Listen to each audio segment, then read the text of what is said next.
Red Bull advisor Dr Helmut Marko has revealed Max Verstappen actually pleaded for Liam Lawson to stay on at the team before his demotion. Verstappen was involved in the meeting where it was ultimately decided Yuki Tsunoda would take Lawson's place, much to the disliking of the Dutchman. Well, thank you again for watching us here on the GPFans Global channel. We already put out a video this morning, so make sure you check that out after you're done here and subscribe to the channel if you haven't already. Thank you very much.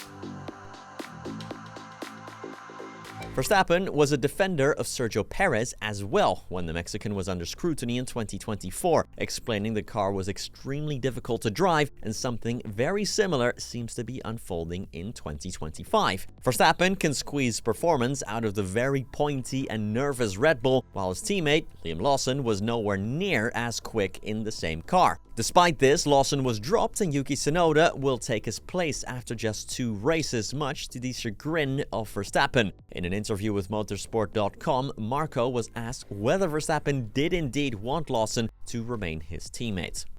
Quote, "That conclusion is right," he expressed that. "But we explained to Max that if we want to win the championship, we have to do everything we can to get 2 cars in the top 10. Max stated that the car is very difficult to drive and if the car was better, Lawson's performance would also improve. Of course, we are working on further development, but at the moment, it's hard to imagine how soon this will come."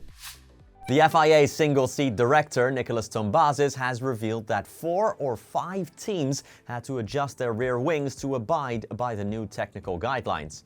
To combat rear wing flexibility, known as the Mini DRS, the FIA introduced a technical directive with close to half the grid needing to change their respective cars. The slot gap, the gap between the top and bottom bit of the rear wing, could only be 2 millimeters under certain pressure, but after the Australian Grand Prix, the FIA took measures. They saw a lot of teams still had the so-called Mini DRS, an opening slot gap when the wing was under duress on the straights, and they introduced a technical directive that meant the slot gap could now only be half a millimeter rather than 2. Haas and Alpine have admitted they needed to change up their designs, while Red Bull and McLaren claimed nothing has changed for them. Either way, the directive has had an impact, Tombazis thinks.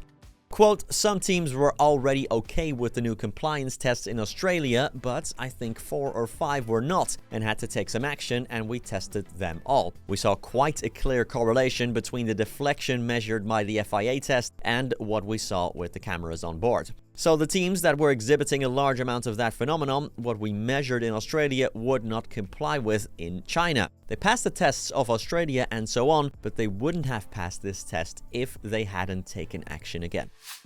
And finally, Williams team principal James Vowles insists Alex Albon and this man, Carlos Sainz, have the same chassis, despite some recent rumors suggesting the Spaniard is running an older spec.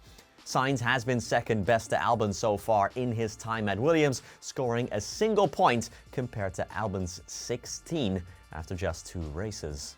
Sainz was a statement signing from Williams as he won 2 Grand Prix only last season, and the expectation was that he'd become the pace setter in Grove straight away. However, this has not been the case as he crashed out of the Australian Grand Prix while Albon finished 5th and the Thai driver was again quicker in all aspects in China. Rumor had it that Sainz was using a chassis from last season while Albon has newer equipment, but Vowles has shut this down, saying both drivers have an evolution of last year's car that is exactly the same.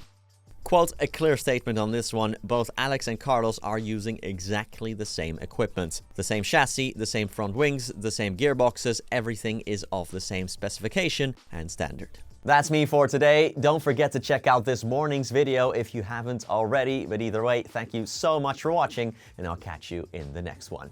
Peace.